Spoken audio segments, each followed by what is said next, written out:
The 1957 Chevrolet Bel Air carries a reputation that goes far beyond the typical admiration for a classic car.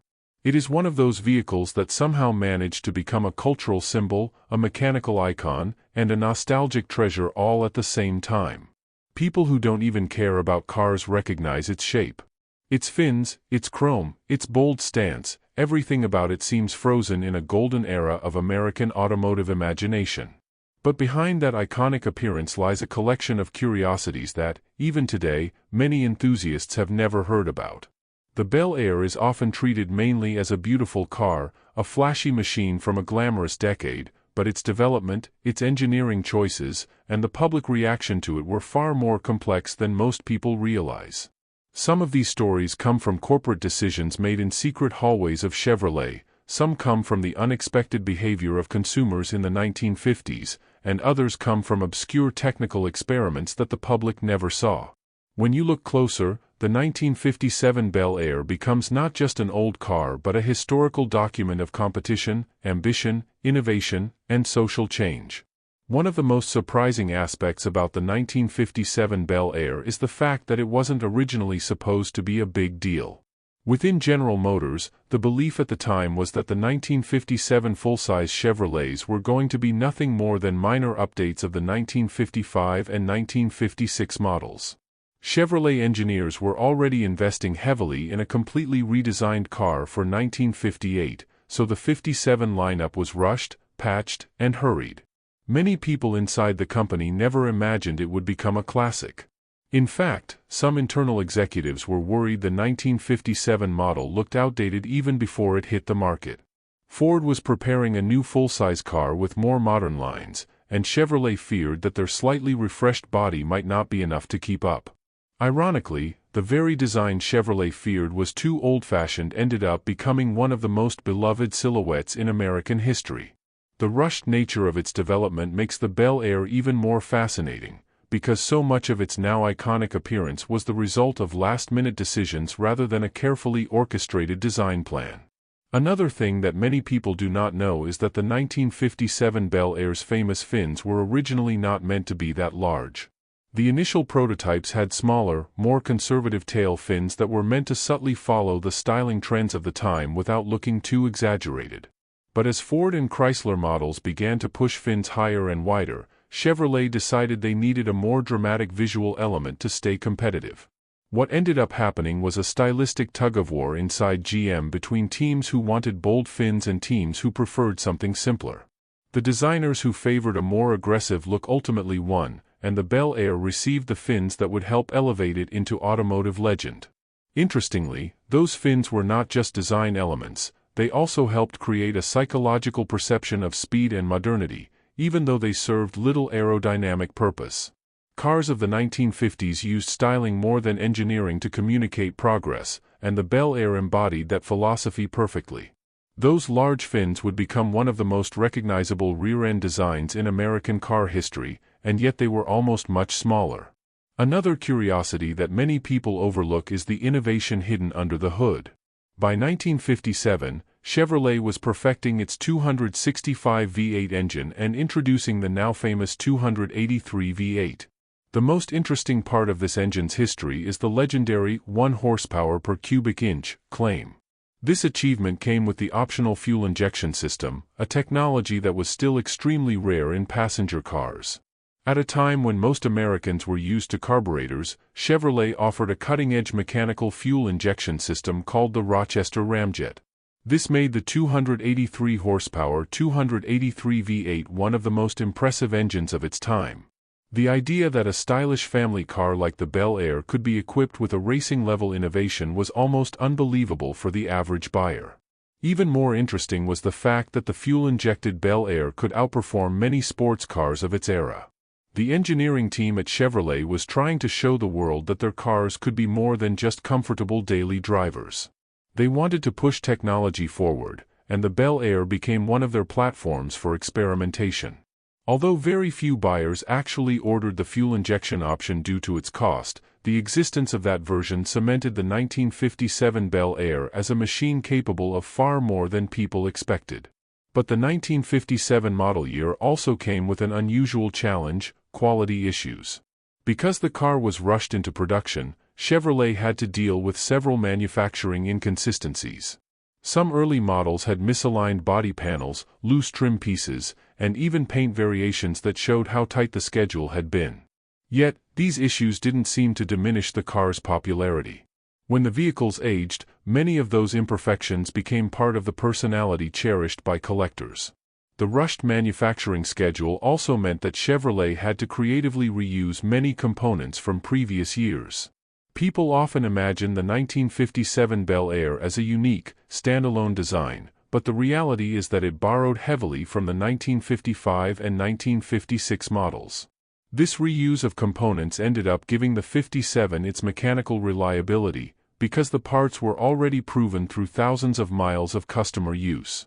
What many see today as the culmination of the Tri-5 Chevrolets was, behind the scenes, a mix of new styling over a refined foundation. Something even more surprising about the Bel Air was the way it was received by police departments across the United States.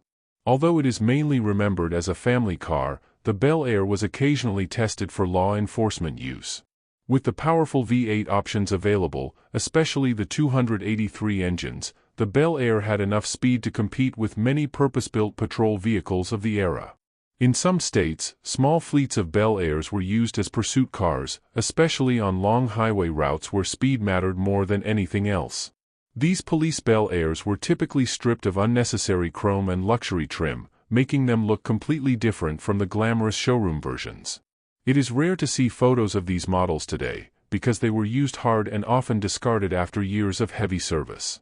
But the fact that a car associated with cruising, comfort, and style also served as a pursuit vehicle shows how versatile the 1957 Bel Air really was. It appealed to families, teenagers, racers, and even government agencies. Another curiosity is how inexpensive the Bel Air was when it was new. Although modern collectors see it as a high-value classic, the Bel Air was actually positioned as an affordable, accessible car for middle-class families. Many believe it was a luxury model because of its chrome details, two-tone paint schemes, and stylish interiors, but the truth is that the Bel Air owed its elegance to clever design rather than high cost. Chevrolet knew that the average American family wanted a car that looked more expensive than it actually was. So they focused on adding visual features, bright work, stainless trim, patterned upholstery, that simulated luxury without requiring expensive materials. The fact that people today associate the Bel Air with wealth and glamour is a fascinating twist, considering it was originally marketed as a car nearly anyone could buy. Its affordability also contributed to the enormous number of units sold, and as a result, the Bel Air became a staple of 1950s American streets. The Bel Air also became a cultural icon through Hollywood.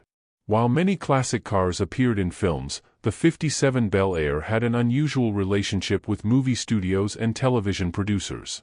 Because it was seen as stylish but not extravagant, it was often chosen to represent the average American lifestyle in visual media.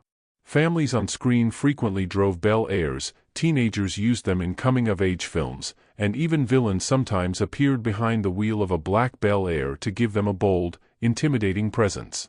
The Bel Air's appearance in entertainment was so widespread that many people across the world became familiar with the car without ever seeing one in person.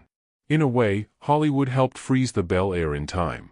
Even when car designs changed in the 1960s and 1970s, films set in the 1950s consistently brought back the Bel Air to portray the era accurately. This created a feedback loop. The more the car appeared in movies, the more iconic it became, and the more iconic it became, the more filmmakers wanted to use it. Another curiosity about the Bel Air is related to its international presence. Although it is seen as the symbol of American automotive culture, the 57 Bel Air found homes in many countries outside the United States. Some were officially exported, while others arrived through private importers. In places like Australia, Cuba, Sweden, Brazil, and Japan, the Bel Air became a rare status symbol. Cuba, in particular, became famous for its abundance of 1950s American cars, and the 1957 Bel Air became one of the most common classics on the island after the revolution restricted the importation of newer vehicles. These Cuban Bel Airs have survived decades of improvised repairs, engine swaps, and homemade modifications. While most American collectors search for perfect, original examples, the Cuban Bel Airs represent a different perspective: durability, creativity, and survival against time and scarcity. The global impact of the Bel Air shows how a car designed for U.S. suburbs ended up becoming a symbol of resilience in foreign lands. Another lesser-known fact is that the Bel Air was heavily involved in early drag racing culture. Teenagers and young adults in the 1950s saw the Bel Air as the perfect platform for performance modifications. Its V8 engine, light chassis, and rear-wheel drive layout made it ideal for straight-line speed. Because the car was affordable and easy to work on, young mechanics experimented with carburetor upgrades, camshaft changes, exhaust modifications, and gear ratio swaps. The Bel Air became a regular presence at local drag strips, often surprising more expensive vehicles. Even in professional racing circles, some teams used the Bel Air as a test platform for new tuning techniques. This performance legacy explains why so many hot rodders still favor the 1957 Bel Air today. It also helps explain why the car has such a strong presence in American nostalgia. The Bel Air was more than transportation; it was freedom, personality, and the beginning of the custom car movement for many people. The last curiosity of this first part concerns the relationship between the Bel Air and modern restoration culture. Many modern restorers consider the 1957 Bel Air to be one of the most enjoyable classic cars to restore because of the availability of parts and the simplicity of its mechanical design. But what few people know is that some of the parts commonly used in today's restorations were recreated from scratch by small businesses in the 1970s and 1980s.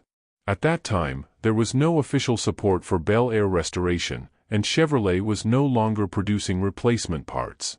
Private companies began manufacturing replica chrome trim, emblems, upholstery materials, and even full body panels to satisfy the growing demand from enthusiasts. These small manufacturers helped keep the Bel Air alive during decades when it could have easily faded away.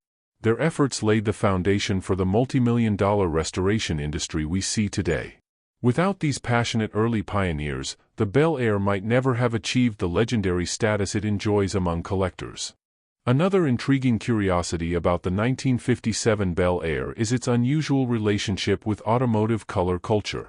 While many people today immediately picture the Bel Air in turquoise and white or bright red, the car was originally offered in a surprisingly wide range of color combinations that reflected the optimism of the late 1950s. Chevrolet believed that color played a crucial psychological role in attracting buyers, and the Bel Air became their experimental canvas. What most people don't realize is that some of the color names were intentionally chosen to evoke images of luxury and travel, like Canyon Coral, Harbor Blue, and India Ivory.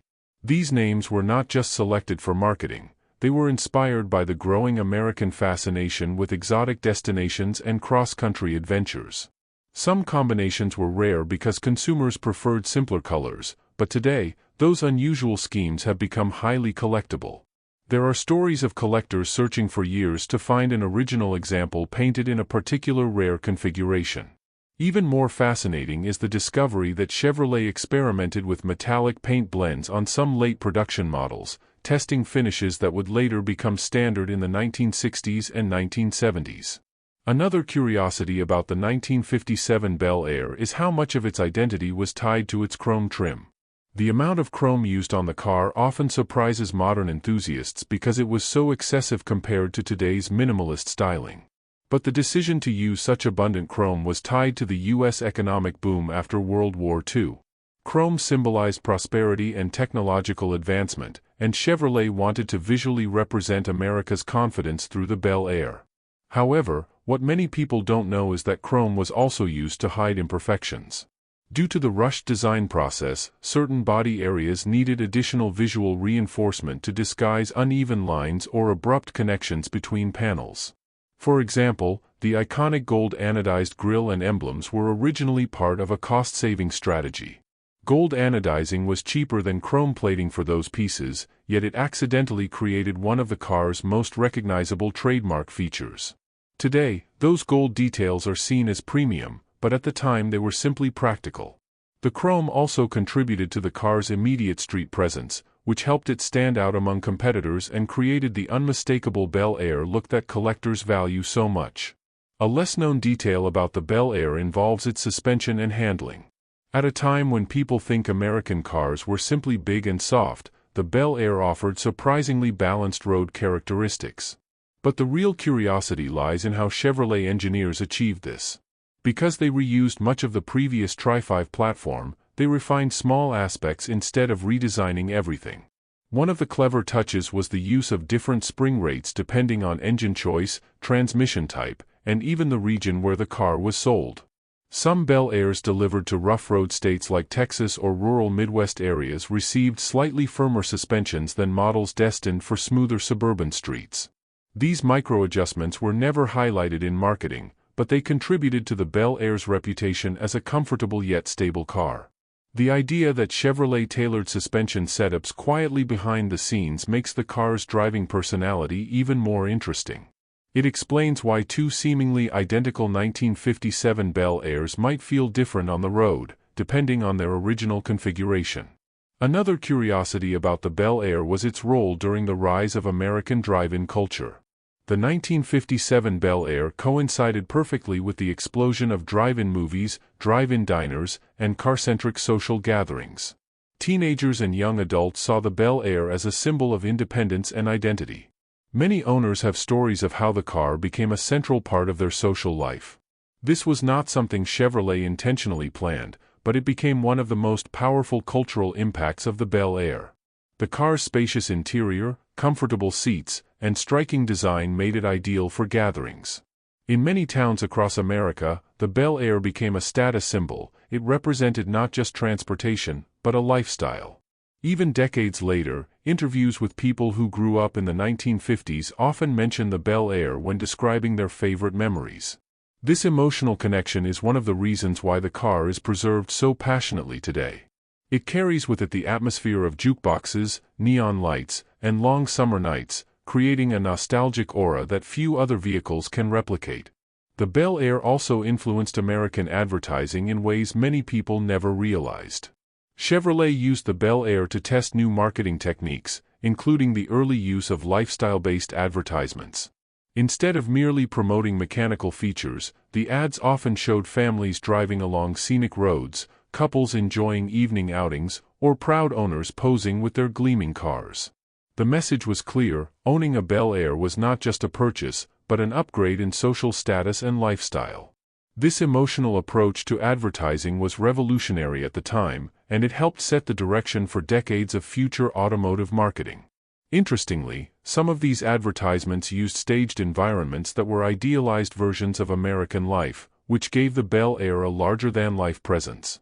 Many people today remember those images more vividly than the technical specifications of the car. This blending of real product and carefully designed fantasy shaped the Bel Air's public identity, turning it into an aspirational symbol for millions of Americans. Another curiosity lies in the fact that the Bel Air had a surprisingly advanced dashboard layout for its time.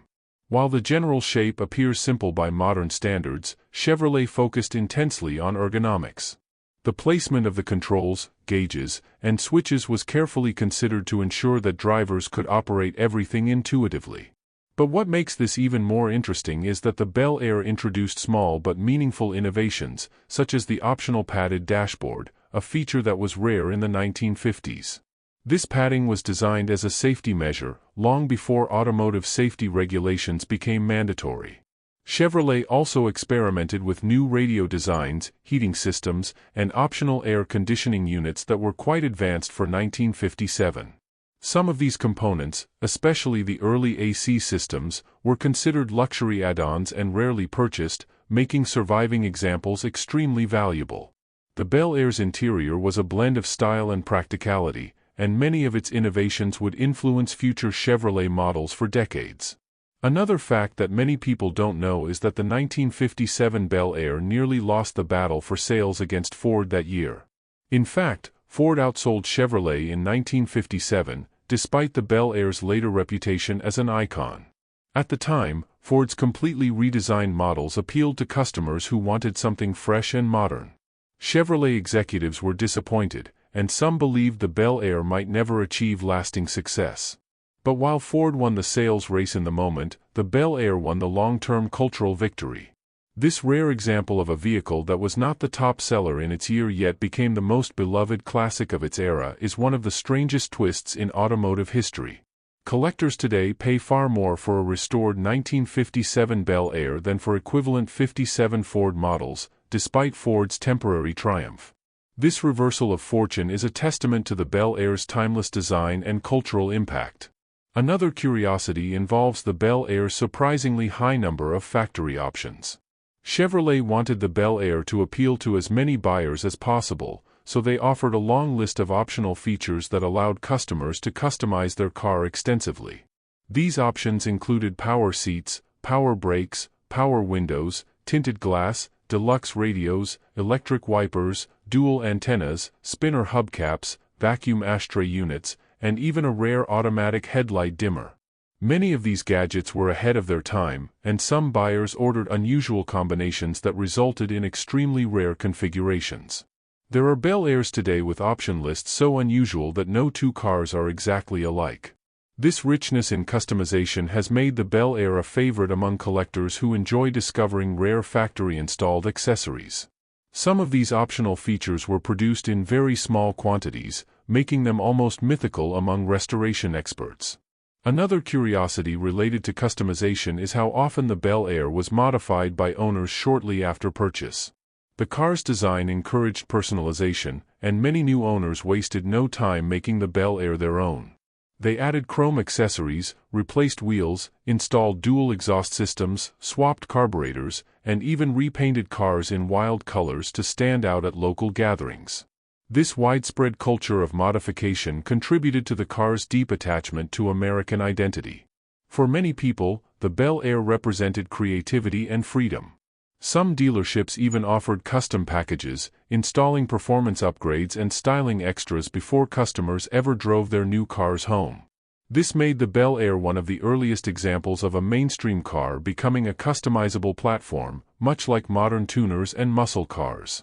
Another remarkable and rarely discussed curiosity is the Bel Air's unexpected involvement in American tourism expansion. As highways expanded rapidly throughout the 1950s, families began traveling long distances by car. The Bel Air was heavily marketed as the perfect road trip vehicle, and many U.S. national parks reported significant increases in visitors arriving in Bel Airs. Owners praised its reliability, comfortable seating, and stable ride during long journeys. There are countless family photos from the late 1950s showing Bel Airs parked at iconic American landscapes. This role as a travel companion helped the Bel Air become not just a product, but a part of people's personal histories. It carried families across mountains, deserts, forests, and coastlines, becoming a witness to millions of unforgettable moments. This emotional connection strengthens its legacy even today. A final curiosity that completes the story of the 1957 Bel Air is how it became a symbol of American resilience. During periods when the automotive world shifted toward smaller, more economical cars, the Bel Air remained a reminder of an era defined by optimism, confidence, and bold design. It represented a time when the U.S. automotive industry was booming, creativity was encouraged, and the future looked unlimited. Even as decades passed and technology evolved, the Bel Air retained its charm. Many young enthusiasts who were not even born in the 1950s still fall in love with the car today, drawn to its timeless shape and charismatic presence. The Bel Air's survival through generations is not just due to mechanics, it is due to the emotions it awakens. It symbolizes a world that felt simpler, brighter, and more hopeful. The car's fins pointed toward the future, its chrome reflected ambition, and its presence on the road made people feel like they were part of something extraordinary. The legacy of the 1957 Chevrolet Bel Air continues to grow as collectors, filmmakers, restorers, and enthusiasts keep the legend alive. It stands as a vehicle that transcends time, carrying with it stories of innovation, culture, emotion, and history. It shows how a car doesn't have to be the most advanced machine or the biggest seller to become iconic. Sometimes, the perfect combination of design, spirit, and timing creates something unforgettable. And the Bel Air remains exactly that, unforgettable. Long after the last original owner has taken their final drive, the legend continues on streets, in museums, in car shows, in movies, and in the hearts of people all over the world.